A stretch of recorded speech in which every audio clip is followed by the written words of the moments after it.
Look at all this treasure! Coins, harps, chests full of gold, horns, and even giant derketo cats. Hello everybody, my name's Cara on Fire, and welcome back to another Conan Exiles video. Oh, hang on.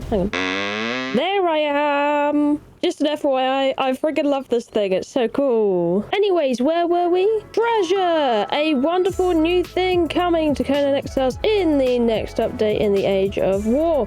What is it for? What does it do? Basically, in Chapter 1, treasure is going to be your meat and potatoes of the actual gameplay. You are going to want to gather many adorned items, such as plates and pots and horns alike, and big items that you can haul along, such as these cats that are pick-upable, these treasure chests, and the dragons are all things that you can hold in your hands, kind of like this. So you walk it to your base exactly like this, and then when you're at your base you want to put it in your treasure trove.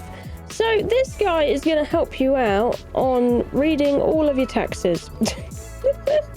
Nah, he's your accountant basically. He's going to tell you what you have in your hovel and tell you everything about it, like what value it is and what it's leading up to and how many you have, and your total amount as well. And then you have your coffer, so you can put your little bits and pieces in here. Gold bars seem to be the thing at the moment that are probably the best of the lot. Now, where might you get your hands on some of this loot, huh? Well, to be honest, if we look at our map, you can find it at many major places, and I'll give you a little example in a bit.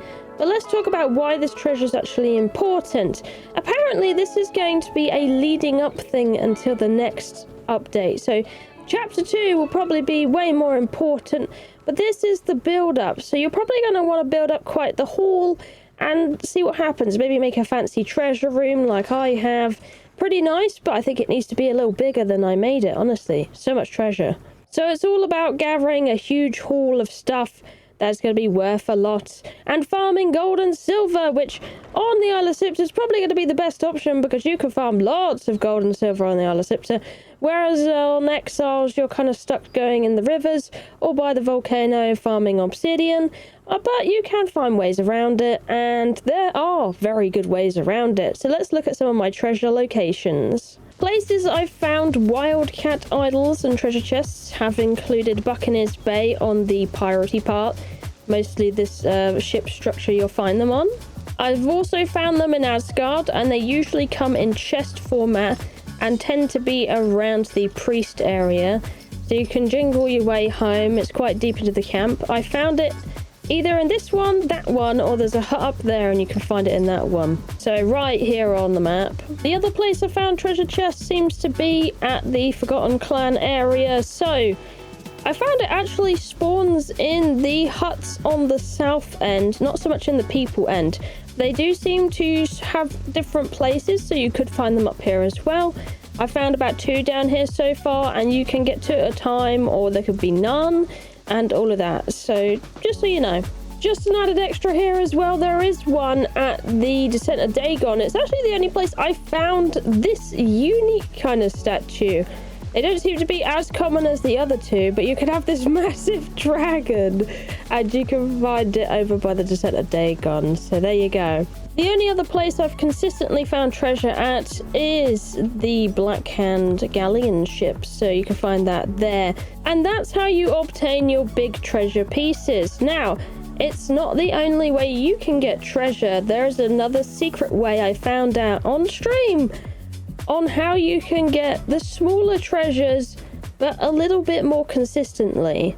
What you're looking for is relic hunters. So you can go in the wine cellar dungeon for these. You're looking for, in particular, relic hunter treasure seekers. So you can find them in the wine cellar. You can find them in the north of Set City.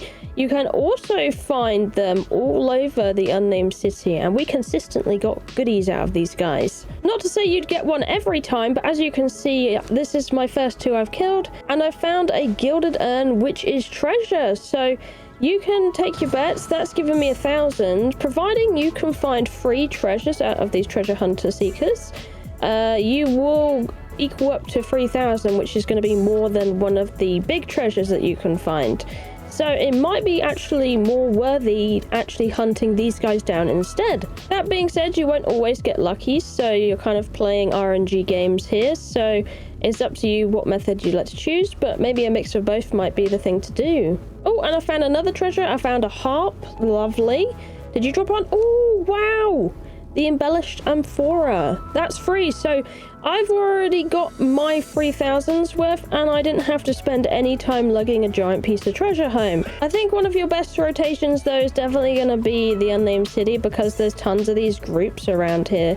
So there's one right here, and then there's several in other places. I'll quickly show them to you. So the one we just visited, there's also one right by the gate over here.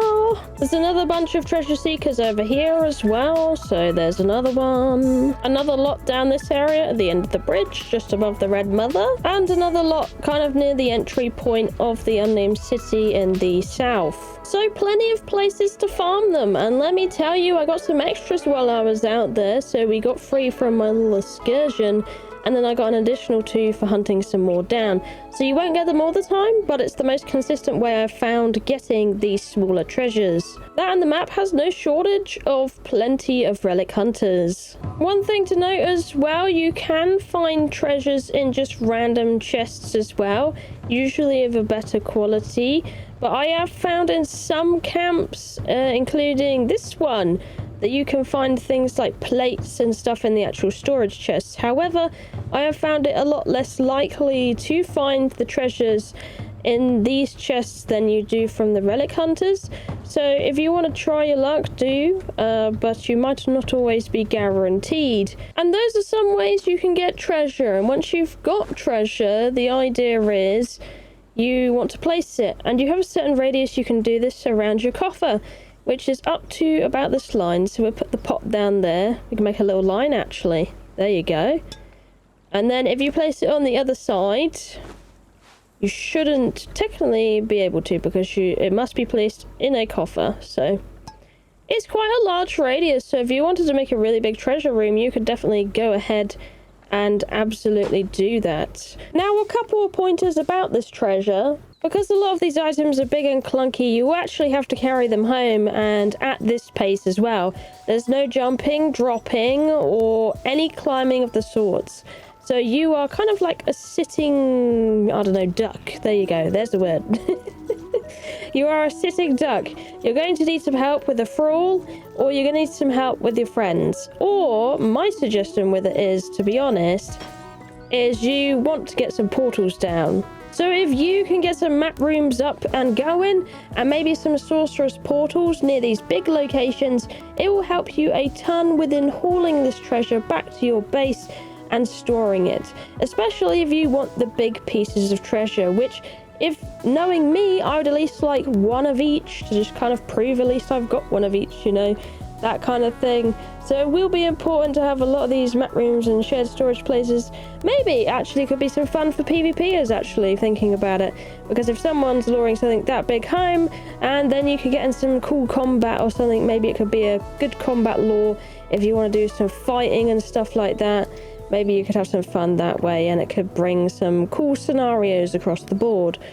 But for me, yep, portals are going to definitely be the thing to carry these things home. These are the 3 big ones that you can find. The rest you can just pick up in your inventory and just bring it straight back, so you don't have to worry about that. So for me, probably actually, the little items would probably be a bit more worth getting than the bigger items, unless you can get those portals along the way and get these things home quite easily. Otherwise, it's going to take quite a while. But anyways, if you found this video helpful, consider subscribing to the channel. I'm trying to hit 40k, hopefully soon. It would be really awesome, but if you could, it would be really appreciated. And I hope you found this video informative and helpful, and have fun hunting for treasure when it comes very soon.